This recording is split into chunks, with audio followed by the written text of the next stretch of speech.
चलिए बिस्मिल्लाहिर्रहमानिर्रहीम। बाबुल आसबात। आज हम लोग असबात का बयान पढ़ेंगे। असबा, असबा की जमा असबात। असहाबे फराइज के बाद असबात का जिक्र आता है, क्योंकि जिनके हिस्से शरा ने मुकर्रर कर दिए हैं,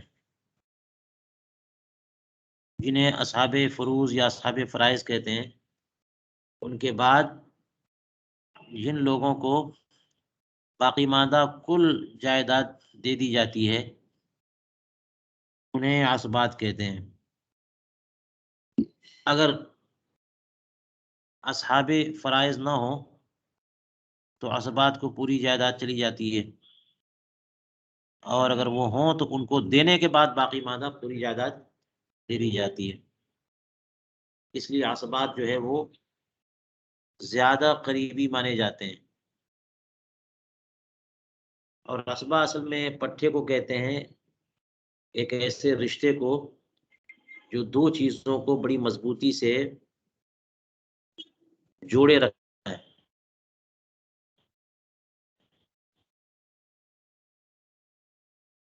और इसीलिए जो पट्टी होती है बांधते हैं उसको भी असबा भी कहते हैं, असबा कहते हैं।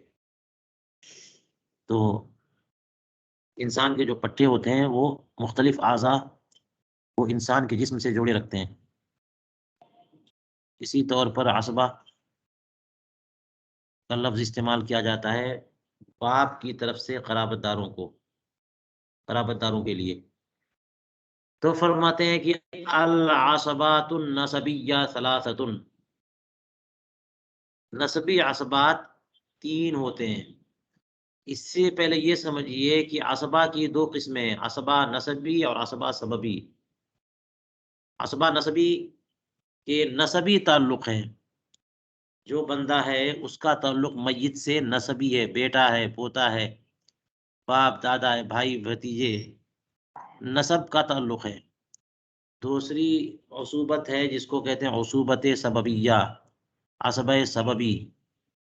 नसब का ताल्लुक नहीं है, लेकिन कोई ऐसा सबब पा लिया गया कि दोनों एक दूसरे से मुताल्लिक हो गए, और वो है इत्क़ का ताल्लुक।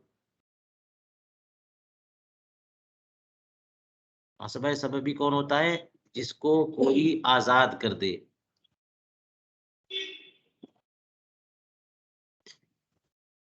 तो जो मोतिक़ है वो असबा हुआ।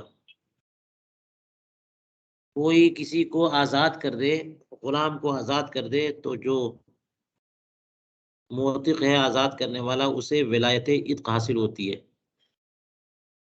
इसको हम जो है ना असबए सबबी कहते हैं। तो असबए नसबी की 3 किस्में हैं। देख लीजिए।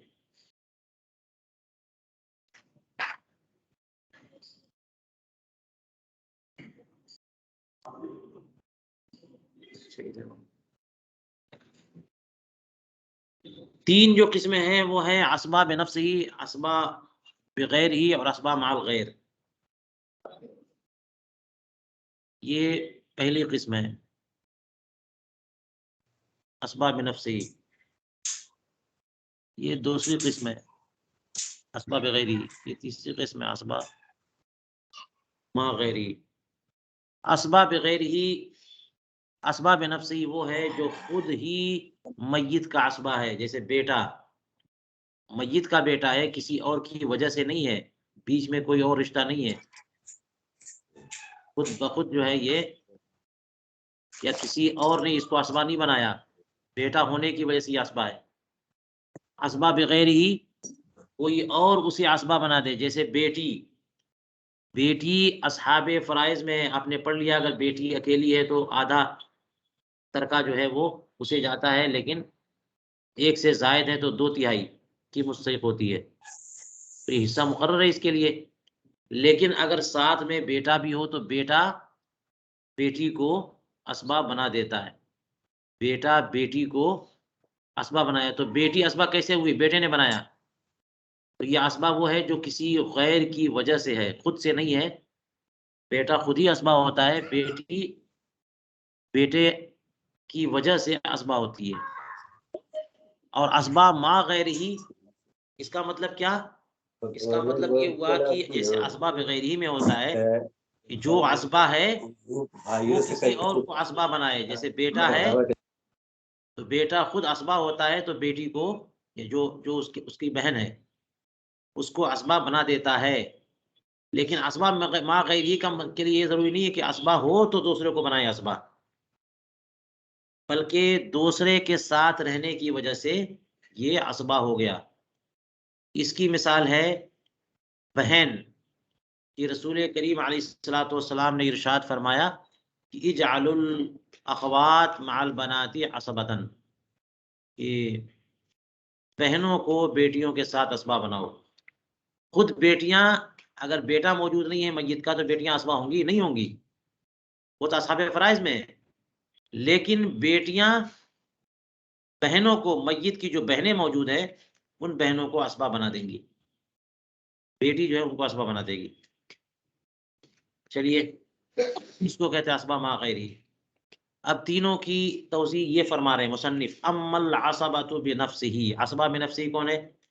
फकुल्लु ज़करिन ला तदखुलु फी निस्बतिही इलल मय्यित उनसा, हर वो मुज़क्कर शख्स कि मय्यत की तरफ उसकी निस्बत में कोई मुअन्नस बीच में ना आए। मय्यत से ताल्लुक में किसी खातून के वजह से कोई खातून बीच में ना आती हो, खातून के जरिए ताल्लुक नहीं है। खातून के जरिए ताल्लुक का मतलब तो नवासे नवासे हो गए, है ना, या बहन की औलाद, भांजा भांजी, कैसे है मुतल्लिक मय्यत से? बहन की वजह से है। इस तरह से तो बेटा, पोता, बाप दादा ये सब आ गए। वहुम अरबाअतु अस्नाफ, इनकी 4 किस्में हैं असबाब नफ्सी की। जुज़उल मय्यित व अस्लुहु व जुज़उ अबीही व जुज़उ जद्दिही, ये चारों हो गए। पहली किस्म असबाब नफ्सी के है जुज़उल मय्यित, मय्यित की का जुज़, यानी मय्यित की औलाद। अब उसमें नीचे तक चले जाइए, बेटा, बेटा नहीं है तो पोता, पोता नहीं है तो परपोता, ये सब के सब मय्यित के अज्जा है ना। असले मय्यित का मतलब मय्यित के बाप, दादा, परदादा, ऊपर चले जाइए। जुज़ओ अबीही, मय्यित के वालिद के अज्जा, वालिद का जुज़, तो ये जो है ना भाई हो गए, जिसका इंतकाल हुआ उसके वालिद की औलाद, भाई हुए ना। तो भाई, भाई नहीं तो भतीजा।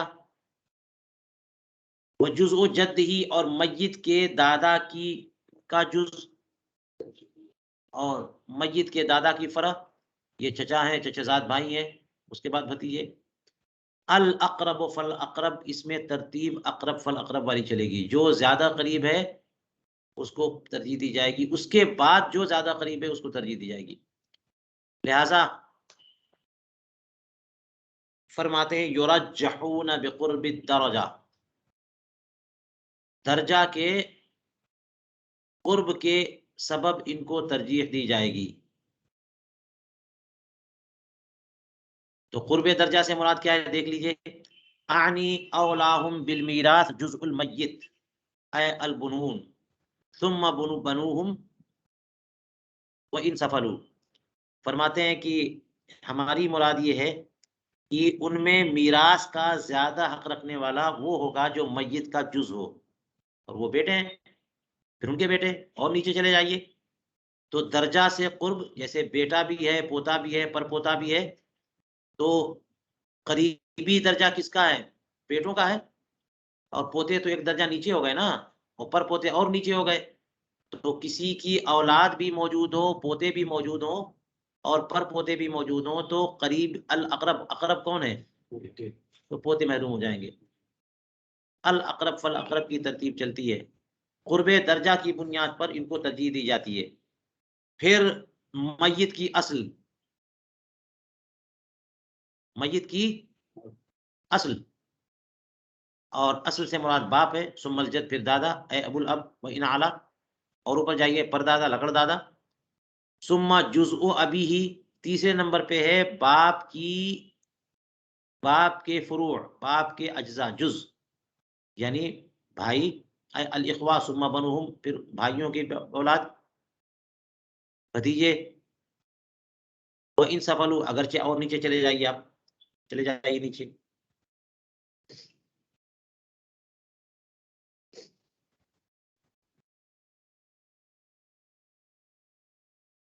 हम्म,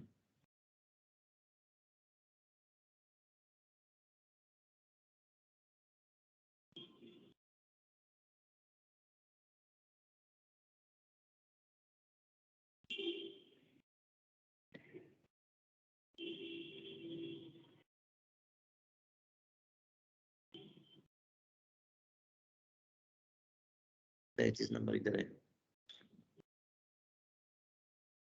फरमाते सुम्मा जुज़्उ जद्दिही, चौथा नंबर आता है मय्यत के दादा का जुज, यानी दादा के फुरू, और वो चचा लोग हैं। चचा सुम्मा बनो, फिर चचों के भाई, चचों की औलाद, तो चचेजाद भाई हो गए, फिर चचेजाद भतीजे हो गए, और नीचे जाइए। तो ये दो तरह का फर्क हो गया तरजीह का। लेकिन उसके बाद एक और तरजीह का सबब है, सुम्मा युरज्जहुना बिकुव्वतिल क़राबा, फिर तरजीह दी जाती है कुव्वत क़राबत से। तो आप देख लीजिए तरजीह के अल अक़रब फल अक़रब का उसूल चलता है, बता दिया उन्होंने, हैं? तो इसको यूँ मान लीजिए कि तरजीह में 3 तरह की तरजीह चलती है।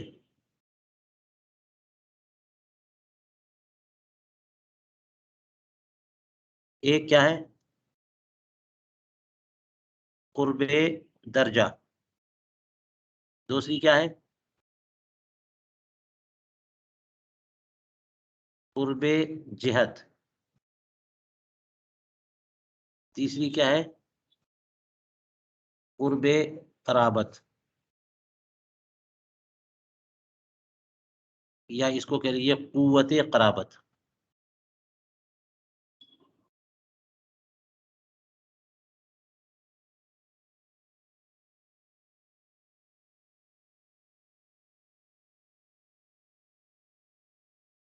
क़ुव्वते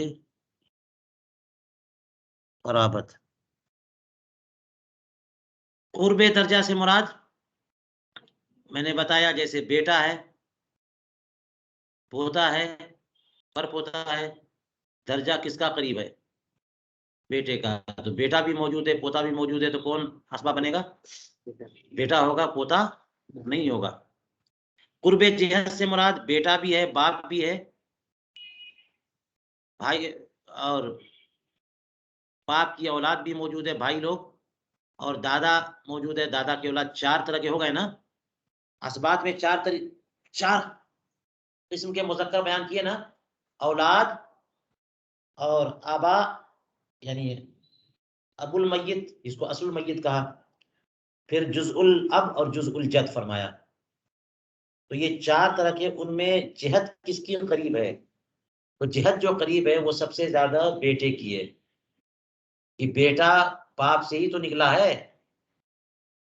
तो क़ुर्बे जिहद के एतबार से अक़रब कौन है? बेटा। लिहाज़ा बेटा भी मौजूद हो और दादा बाप भी मौजूद हो, तो बाप असबा नहीं होगा, बेटा असबा होगा। मय्यित से अक़रब कौन है? हालांकि दोनों तो दर्जे में बराबर ना है, एक दर्जा नीचे, एक दर्जा ऊपर। बेटा एक दर्जा और बाप एक दर्जा ऊपर, लेकिन जिहद जो है वो ये ज्यादा करीब है बेटे वाली, है ना।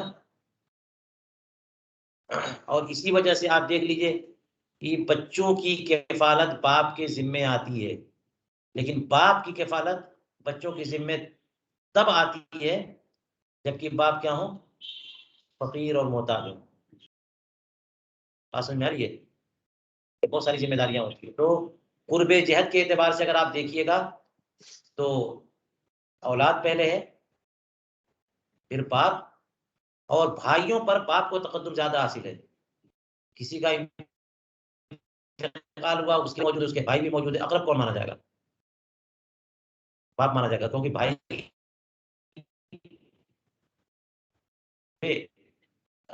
बाप के बाद ना भाई हुए।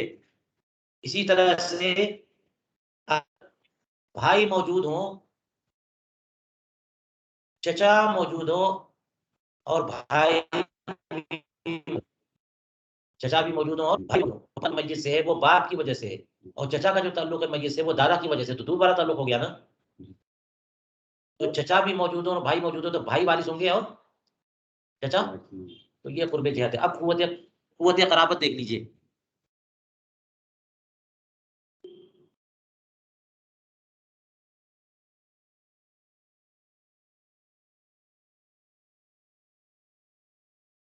ये फरमा रहे हैं सुम्मा युरज्जहून बिकुव्वतिल क़राबती, फिर कुव्वत क़राबत के सबब भी इनमें तरजीह दी जाती है। आनी बिही, कुव्वत क़राबत से मेरी मुराद अन्ना ज़ा ज़ल क़राबतैनी औला मिन ज़ी क़राबतिन वाहिदा, कि वो शख्स जो दो तरह की क़राबतें रखता हो, वो एक तरह की क़राबत वाले से बरतर है, औला है, ज़्यादा मुस्तहिक़ है। ज़करन काना औ उन्सा, चाहे वो मुज़क्कर हो चाहे मुअन्नस हो। इसलिए कि रसूल करीम अलैहिस्सलातु तस्लीम का इरशाद गिरामी है, इन्न अयाना बनिल यतवारसूना दूना बनिल अल्लात। ये कि रसूल करीम अलैहिस्सलाम का इरशाद है कि आयाने बनिल आयाने बनिल से मुराद ये है कि वो भाई जो माँ के साथ भी शरीक है, यानी बाप के एतबार से तो भाई हैं और माँ की तरफ से भी भाई हैं, हकीकी भाई, ये सब आपस में एक दूसरे के वारिस होते हैं, बनुल अल्लात नहीं। यानी बनुल अल्लात तब वारिस होंगे जबकि आयानी भाई बहन ना हो, सगे भाई मौजूद ना हो तो फिर अल्लाती। इन बात है, अल्लाती भाई किसको कहते हैं? सिर्फ बाप की तरफ से, माँ अलग अलग हो गई तो किसी का इंतकाल हुआ, उसका सगा भाई मौजूद है और बाप शरीक भाई भी मौजूद है, सगा भाई भी मौजूद है और बाप शरीक भाई भी मौजूद है, तो कराबत किसकी कवी है? सगे भाई की, क्योंकि माँ की वजह से भी ताल्लुक है, बाप की वजह से भी ताल्लुक है, तो डबल ताल्लुक हुआ। और बाप शरीक भाई का ताल्लुक सिर्फ बाप की तरफ से, तो कमजोर हुआ थोड़ा उसके मुकाबिल में। तो रसूल करीम अलैहिस्सलातु वस्सलाम इरशाद फरमाते हैं कि आयाने बनिल अल्लाती, हाँ, रिश्तेदारों के मुकाबिल जो है वो आपस में एक दूसरे के वारिस होंगे। ठीक है, तो इससे पता चला कि कुव्वत क़राबत भी काम करती है।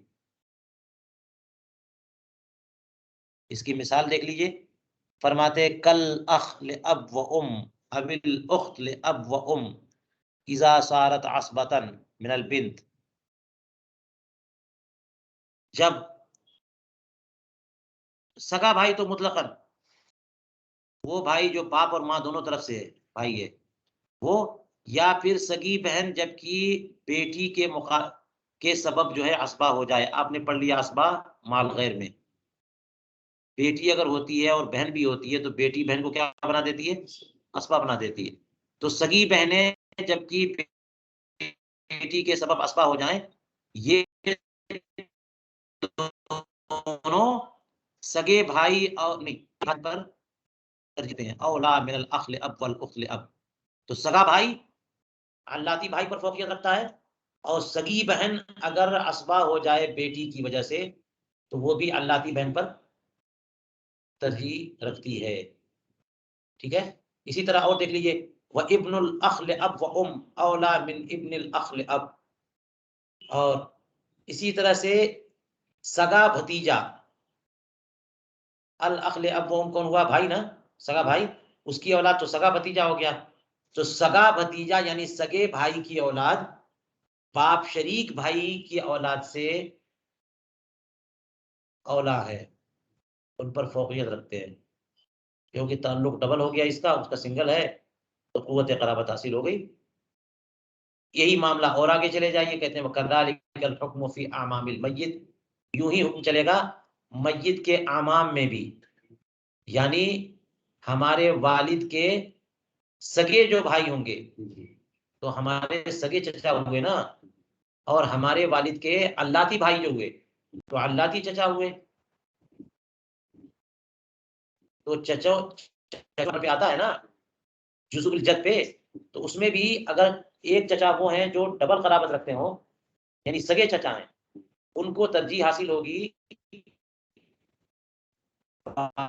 आप शरीक चचा। ठीक है, कहते हैं वकज़ालिकल हुक्मु फ़ी अमामिल मय्यित सुम्मा फ़ी अमामि अबीही, मय्यित के चचा और मय्यित के वालिद के चचा। हाँ, सुम्मा फ़ी अमामि जद्दी, फिर उसके मय्यित के दादा के चचा। सब में यही बात होगी कि उसके खुद के अपने चचा बाप के सगे भाइयों, बाप शरीक भाई पर तरजीह रखेंगे, उसके वालिद के चचा उसके दादा के सगे भाइयों, वो फौकलियत रखेंगे दादा के बाप शरीक भाइयों पर। उसके दादा के चचा तो परदादा के सगे भाइयों, तो परदादा के बाप शरीक भाइयों पर तरजीह रखेंगे, उनको मिलेगा, इनको नहीं मिलेगा। तो ये तो बात हो गई असबा बेनफ्सिही की। अब दूसरी किस्म असबात में लीजिए असबा बिगैरिही और असबा माल गैर दोनों। असबा बिगैरिही किसको कहते हैं कि जो खवातीन अपने साथ भाइयों की वजह से, अपने साथ कोई मुज़क्कर हो उसकी वजह से असबा बन जाए, तो मुज़क्कर तो असबा है और अपने साथ वाली खवातीन को भी वो असबा बना देता है, उनको असबा बिगैरी कहते हैं। देखिए व अम्मल असबतु बिगैरिही फ़अर्बअ मिनन निस्वा, ये 4 खवातीन हैं। वहुन्ना अल्लाती फर्दुहुन्ना निस्फ़ु व सुलसान, ये 4 कौन-सी खवातीन जिनका हिस्सा है, जिनका फर्द होना, जिनका शरई हिस्सा क्या है, निस्फ़ या सुलसान है। आपने पढ़ लिया ना कि बेटी अगर अकेली है तो उसको निस्फ़ मिलता है और एक से ज़ायद हो तो 2 सुलुस। यूँ ही पर पोती के बारे में है, बेटी अगर नहीं है, पोती है तो पोती को निस्फ़ और एक से ज़ायद है तो सुलसान। इसी तरह सगी बहन के बारे में पढ़ लिया, अगर अकेली है तो निस्फ़ वरना सुलसान। और इसी तरह से उख्त, ले, अब के बारे में पढ़ा आपने, बाप शरीक बहन के बारे में, सिर्फ बाप शरीक बहन है, तो अगर अकेली है तो निस्फ़ और एक से ज़ायद है तो सुलसान। लेकिन उख्त ले उम का मसला बिल्कुल अलग था,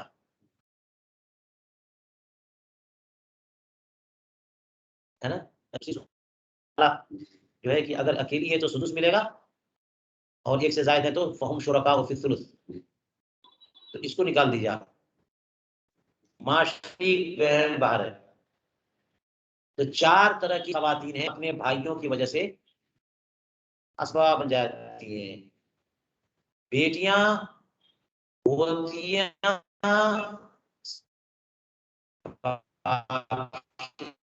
हो गई ना? ये कौन सी 4 ख़वातीन हैं? उन ख़वातीन हैं जिनका हिस्सा निस्फ़ और सुलसान बनता है। यसिरन असबतन बि इख्वतिहिन्ना, ये ख़वातीन अपने भाइयों पर असबा बन जाएँगी, जैसा कि हमने इनके हालात ज़िक्र किया और अभी मैंने बता दिया। ये जो हालात आपने 12 लोगों के लिखे, वो सबका तज़किरा है। अब फरमाते हैं वमन ला फ़र्द लहा मिनल इनास व अख़ुहा असबा ला तसिरु असबतन बि अख़िहा, जिनका कोई हिस्सा नहीं होता और उनके भाई असबा होते हैं, तो उस भाई की वजह से वो खुद भी असबा नहीं हो जाएँगी। ये हर जगह नहीं चलता, ये 4 जगह चलता है बस, हर जगह नहीं है। लिहाज़ा जो है तो असबा बनते हैं, लेकिन चचा की बहन फूफी जो है ना वो असबा नहीं होती। लिहाज़ा हम कहते हैं कि कल अम्मी वल अम्मती, जैसे चचा और फूफी दोनों हों, तो अल मालु कुल्लु लिल अम, सारा के सारा माल किसको जाएगा? दून अल अम्मा सिरे से वारिस ही नहीं है, असबा ही नहीं है, और चचा असबा है। तो जिन ख़वातीन का कोई हिस्सा नहीं होता, जैसे फूफी, उनका कोई हिस्सा नहीं, असहाबे फ़राइज़ में से नहीं है, और उनके भाई असबा हों, जैसे चचा, फूफी के भाई चचा जो है ना, ये असबा हैं, तो वो ख़वातीन अपने भाई की वजह से असबा नहीं बन जाती। जैसे चचा और फूफी, चचा तो वारिस है उसूबत के एतबार से, लेकिन फूफी बिल्कुल वारिस नहीं है, ना असबा होकर के और ना असहाबे फ़राइज़ से होकर के।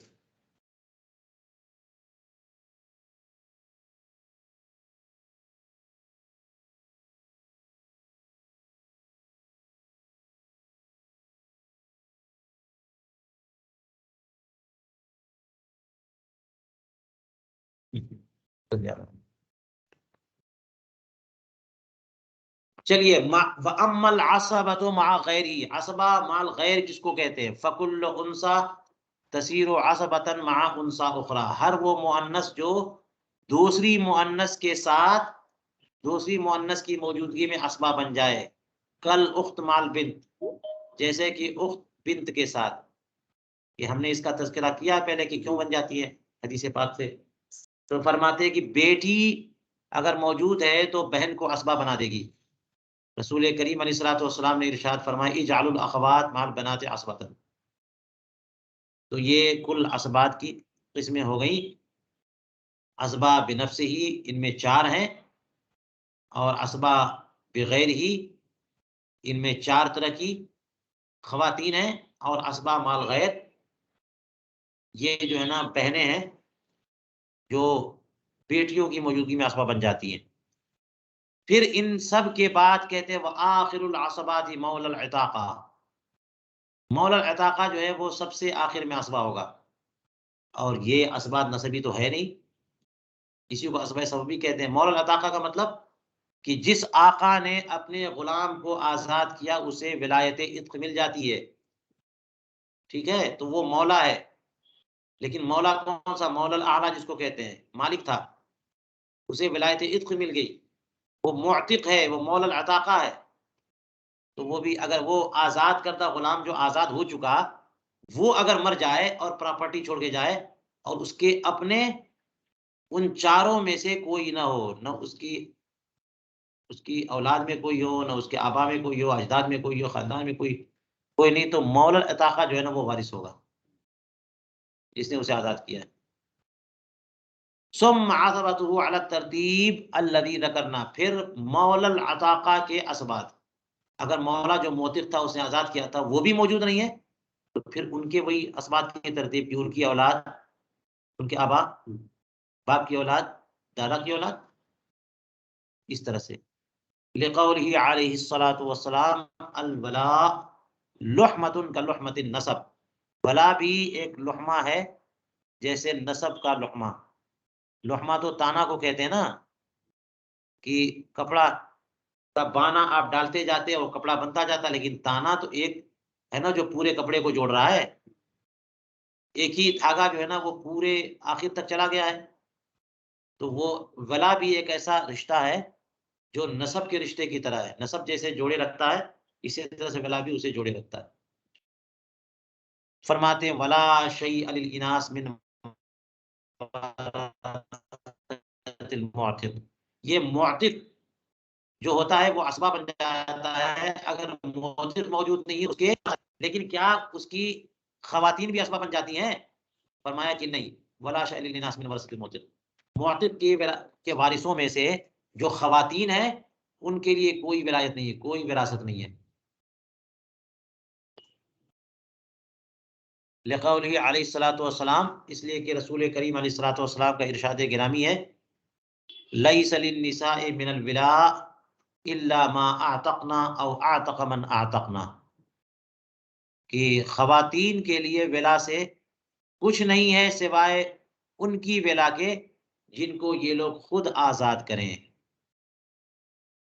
यानी बाप ने आज़ाद किया था, तो बाप को जो विलायत इत्क हासिल है, वो विलायत इस इत्क बाप के इंतकाल के बाद बाप के बेटों की तरफ ट्रांसफ़र हो जाती है, वो मौलल अताका बन जाते हैं। लेकिन बेटियों की तरफ से नहीं, ये विलायत माल नहीं है कि बाप का इंतकाल हो गया तो बेटियों का भी हिस्सा होता है, तो विलायत में भी बेटियों का हिस्सा हो। फरमाया कि खवातीन को विलायत से कुछ नहीं है सिवाय उसके जिनको खुद वो आज़ाद करें, खुद वो आज़ाद करें। लिहाज़ा आपको पता है वो हदीस पाक, बड़ी मशहूर हदीस पाक है, हज़रत बरीरा वाली, ग़ालिबन हज़रत बरीरा ही का केस था कि उनके मालिकों ने उनसे कहा कि इतना पैसा ला के दे दो, तो तुमको हम आज़ाद कर देंगे। तो वो अपना बदले किताबत तलाश करने के लिए निकली, और होते-होते वो हज़रत आयशा उम्मुल मोमिनीन सिद्दीक़ा रज़ियल्लाहु ताला अन्हा के पास पहुँच गईं और उनसे मदद तलब की। तो कि बदले किताबत मुझे पे करना है और मैं आज़ाद हो जाऊँगी।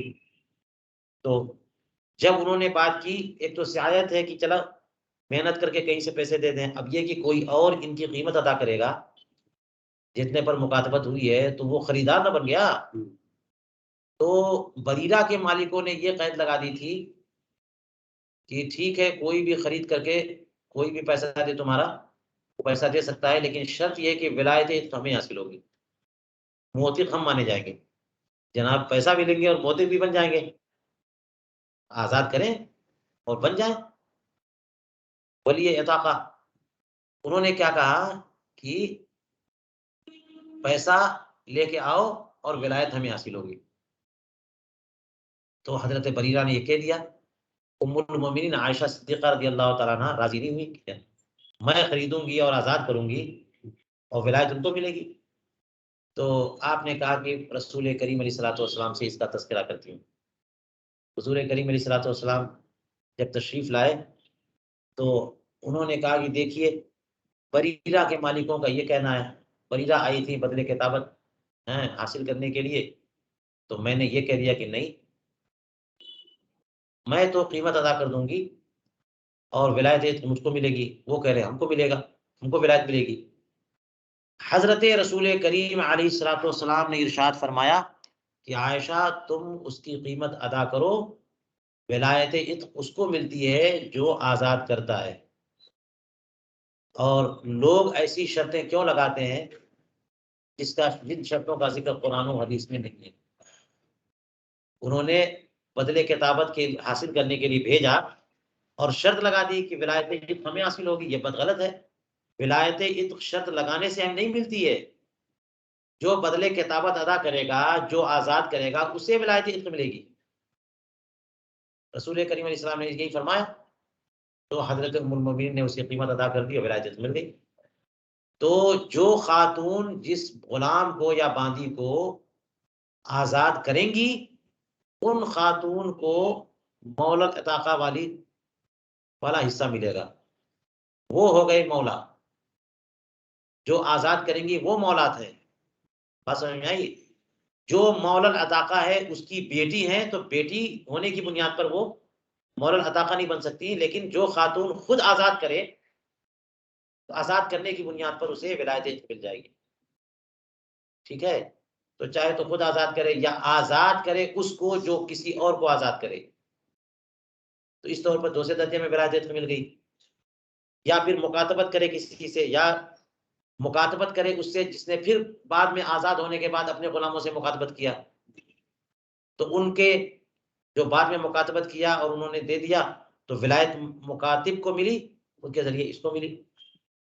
औ दब्बरा मन दब्बरना, औ दब्बरना, या फिर ये कि इन्होंने किसी को मुदब्बर बना दिया कि मेरे मरने के बाद तुम आज़ाद, या उन्होंने किसी ऐसी ख़वातीन को मुदब्बर बना दिया जिन्होंने अपने मातहत गुलामों को, बानियों को भी मुदब्बर बनाया। औ जर्रा वला अन मुअतिकुहुन्ना औ मुअतिकु मुअतक़िहिन्ना, या फिर उन ख़वातीन के मुअतिक, उन बादियों के मुअतिक है ने इनकी विलायत खींच ली, या मुअतिक की के मुअतिक ने इनकी विलायत खींच ली। इस सब की मिसालों की तौज़ीह और तमसील, ये सब इंशाअल्लाह अगले दर्स में हम पेश करेंगे। यहाँ ज़रा आगे बढ़ते हैं ताकि असल मसला ज़हन में आए। तो बात ये है कि आखिरी नंबर पर विलायत जो है ना, उसूबत किसको मिलती है? मौलल अताक़ा को, जो आज़ाद करे। तो अब जब मौलल अताक़ा की बात आ गई, तो इस पर डिस्कशन शुरू कर दी इन्होंने कि अगर मौलल अताक़ा जो आज़ाद करने वाला था मोतिक़, वही मर गया तो उसकी विलायत इत्क़ जो है ना ट्रांसफ़र होगी तो मुज़क्कर औलाद में बस, बेटियों में नहीं। बेटियों को अपने आबा की विलायत इत्क़ का कुछ भी हिस्सा नहीं मिलता सिवाय इसके कि वो खुद आज़ाद करें।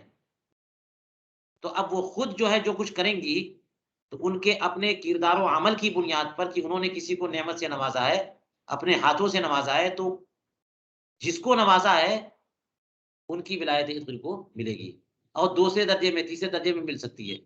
लेकिन इन्होंने जो किया हो, किसी को मुक़द्दब बनाया या मुदब्बर बनाया, या फिर जर्रे वला वाली सूरत है कि एक ऐसी खातून है जिनकी विलायत एक तरफ जा रही है और उसी विलायत को दूसरा भी खींच रहा है। तो इसकी मिसाल इंशाअल्लाह हम आइंदा दर्स में पेश करेंगे। फरमाते हैं वलाउ तरका अबल मुअतिक व इब्नहु इंदा अबी यूसुफ सुलसुल वला लिल अब वल बाकी लिल इब्न। यहाँ पर एक इख्तिलाफी मसला आ गया कि जब आपने विलायत इत्क मोतिक को दी और कहा कि अगर मोतिक का इंतकाल हो जाए तो मोतिक के असबात को विलायत इत्क मिलती है, और असबात का वही बयान आपने जो पहले पढ़ लिया कि असबात में तरतीब 4 की ये है कि पहले बेटे हैं, फिर बाप दादा हैं, फिर बाप दादा की औलाद जो भाई होते हैं, फिर चचा दादा की औलाद जो कि चचा होते हैं। तो अब ये बताइए कि जो मोतिक है वो नहीं रहा, लेकिन उसका बेटा भी मौजूद है, उसका बाप भी मौजूद है। बेटा भी मौजूद है और बाप भी मौजूद है, तो क्या बाप बेटे की मौजूदगी में असबा बनेगा? वहां तो आपने पढ़ लिया कि बाप और बेटा दोनों मौजूद हैं तो बेटा असबा बनेगा, बाप असबा नहीं बनता। लेकिन बाप चूंकि असहाबे फराइज में है तो महरूम तो नहीं होता, लेकिन यहाँ असबा नहीं बनेगा तो यहाँ तो असहाबे फराइज में से तो नहीं है ना, यहाँ तो महरूम हो जाएगा।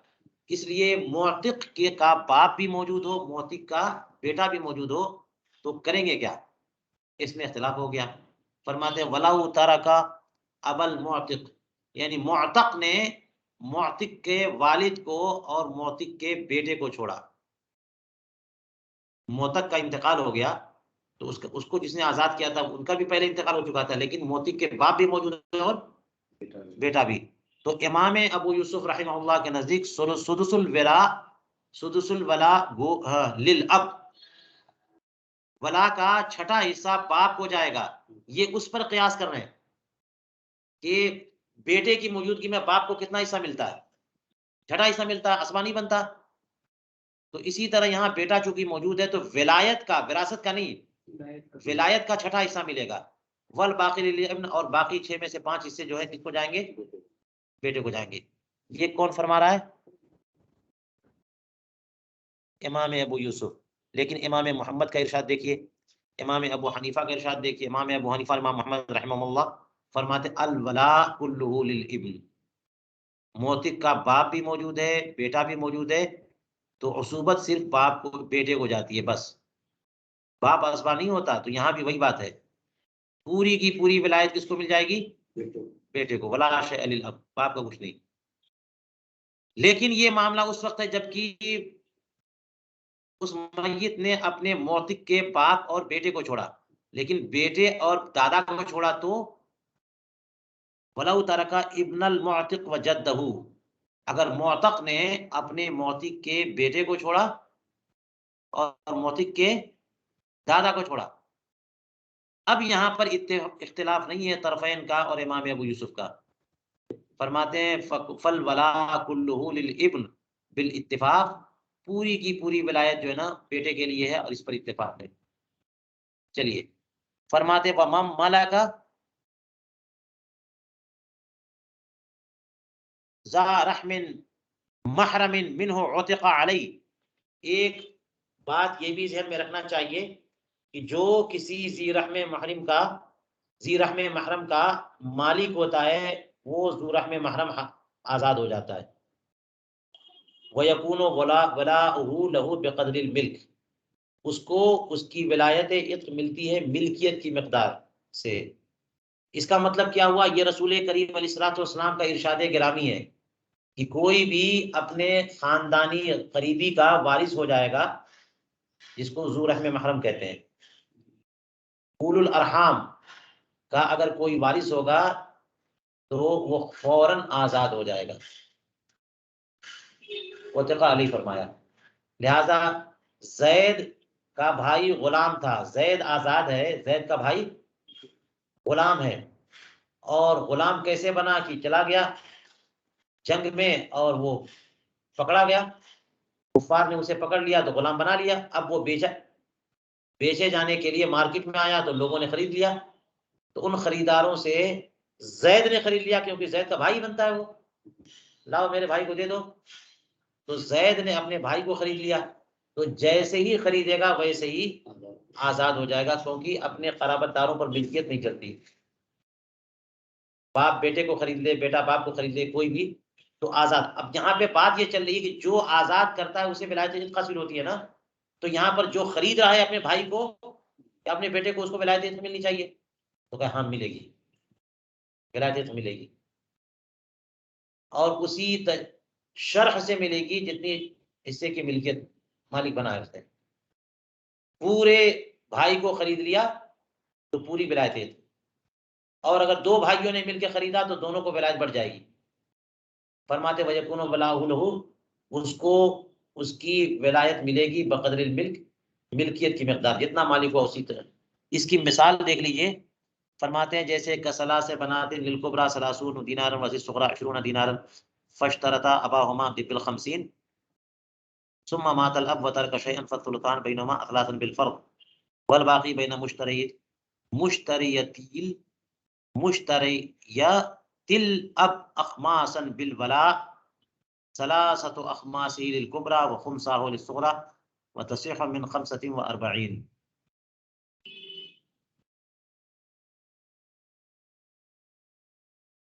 इसका मतलब देखिए, 3 बेटियां हैं, फर्ज कीजिए जैद की 3 बेटियां हैं,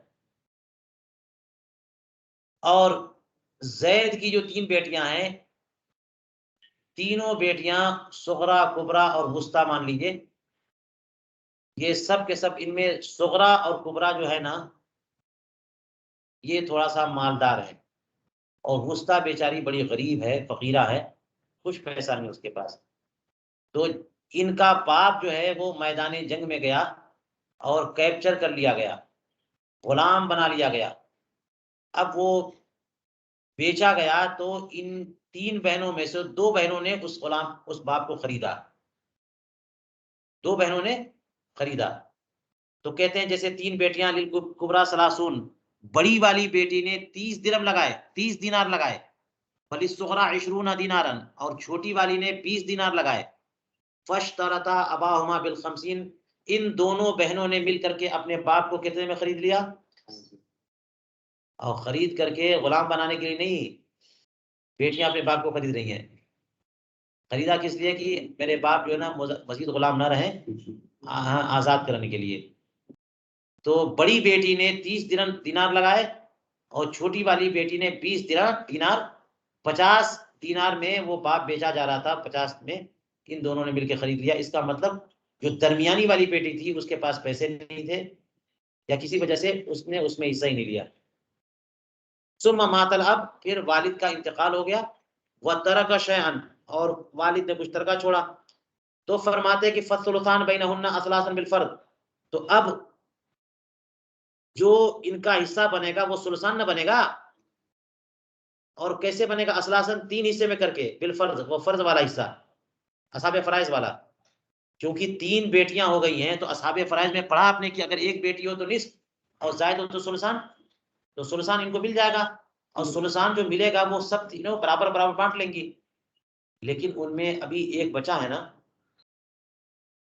एक बचा है, तो एक का क्या होगा, एक दोबारा उन्हीं पर तकसीम किया जाएगा विलायत इत्क़ की वजह से, विलायत वाला है ना, इत्क़ की वजह से। अब मामला ये है कि किसको कितनी विलायत इत्क़ हासिल है। तो जो दरमियान वाली बेटी है उसने तो कुछ पैसा खर्च नहीं किया ना, तो बेटी होने की बुनियाद पर उसको तो मिल गया। विलायत इत्क़ चूंकि उसने हासिल नहीं की, उसको कुछ भी नहीं मिलेगा विलायत इत्क़ वाला। अब बड़ी वाली और छोटी वाली, इन लोगों ने पैसे खर्च किए, लेकिन इनके खर्च की शरह भी मुख्तलिफ है। बड़ी वाली ने 30 दिनार खर्च कर दिए और छोटी वाली ने 20 खर्च किए। तो इसका मतलब ये हुआ कि 20 और 30 को मिला के 50 हुए। तो 50 में से 30 शेयर जो है ना वो बड़ी वाली बेटी को के बनते हैं, और 20 शेयर किसके बनते हैं, छोटी वाली के। इसका मतलब ये है कि 5 में से 2 छोटी का, 5 में से 3 बड़ी का। 50 को और 30 को जरा आसान करेंगे तो सिफर हट दोनों से हटा दीजिए, तो 5 में से 2 छोटी वाली का और 5 में से 3 बड़ी वाली का, ये भी हक बना। तो कहते हैं वो बाकी जो है ना, बैना मुश्तरियतिल अभी अखमासन, बाप को दो बेटियां जो खरीदने वाली हैं उन दोनों के दरमियान बांट देंगे, अखमासन बिलवला, वला के सबब, नसब के सबब नहीं, फर्ज के सबब नहीं, बल्कि वला के सबब। अखमासन 5 हिस्से करके, बाकी को 5 अखमासन 5 हिस्से करके, सलासत अखमासे लिल कुबरा, उन 5 हिस्सों में से 3 हिस्से कुबरा को जाएंगे, व खुमसा हो, और 5 में से 2 हिस्से, 5 में से 2 हिस्से जो है ना सुगरा को जाएंगे। व तस्हीह मिन खमसतिन व अर्बईन, और इस मसले की तस्हीह 45 से होगी। इसका क्या मतलब हुआ? इसका मतलब ये हुआ कि अब देखिए यहाँ पर थोड़ा सा मैं बताता हूँ कि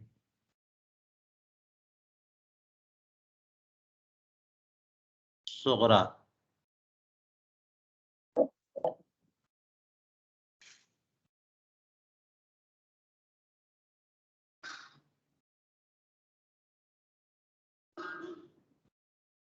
कुबरा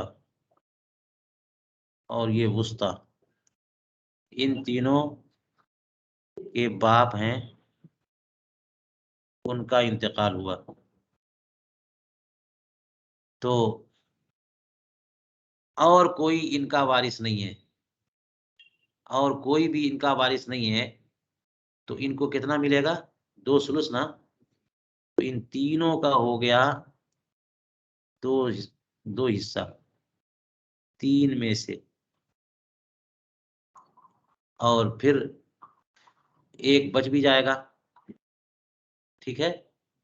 तो जो एक बचेगा वो इन्होंने कह दिया कि सुगरा और कुबरा को जाएगा, वुस्ता को नहीं जाएगा।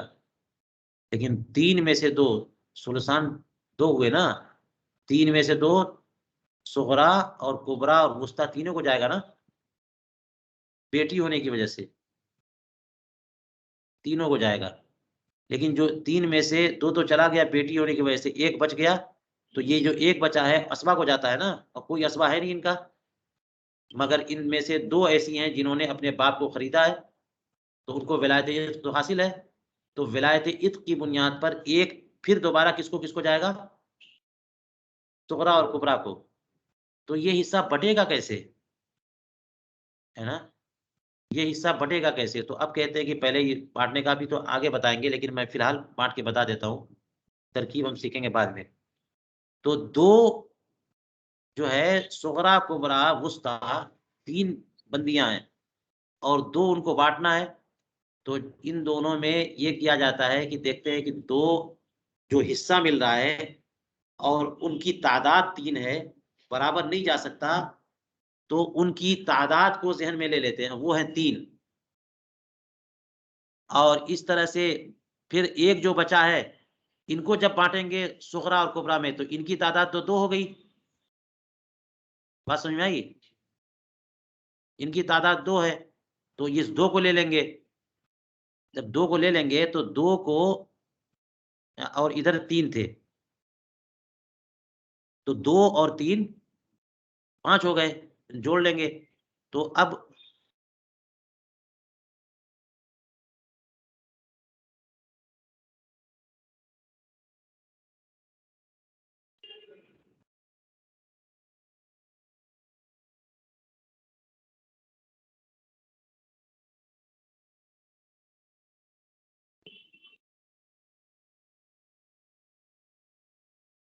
हाँ, इन 3 को, ये 5 हो गए ना, 5 को 3 में ज़रब देंगे तो 15 होंगे, 15। और फिर उसके बाद असली मसला 3 से बना था, तो 15 को 3 से जब ज़रब देंगे तो 45 हो जाएगा। तो हिस्सा जो है ना 45 से बराबर बटेगा। वो कैसे बटेगा? इस तौर पर कि फिर 45 से अब हिस्सा निकालिए इनका। जब फिर 45 से आप हिस्सा निकालेंगे इनका, तो कुछ यूँ बनेगा।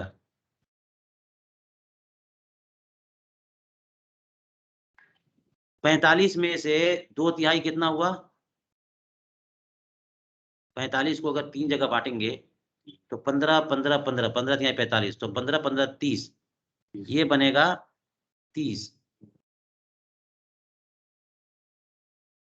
30 को बराबर बराबर बांटेंगे तो हर एक को मिलेगा 10-10, है ना। बचा 15।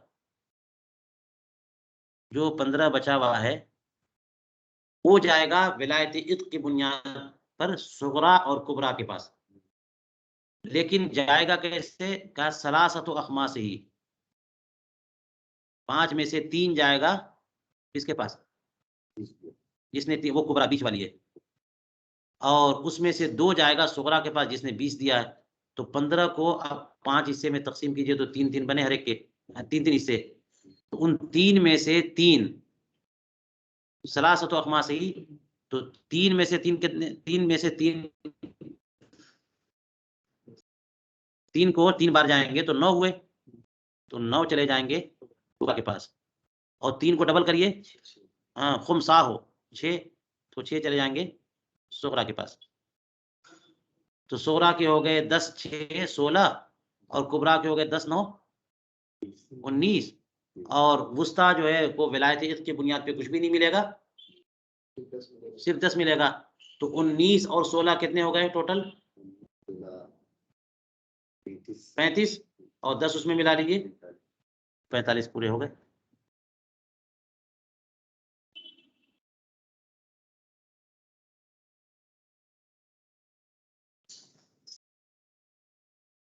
ये मैंने इस पे बता दिया, साफ तहरीर करने का कोई एप्लीकेशन तलाश करते हैं इंशाल्लाह।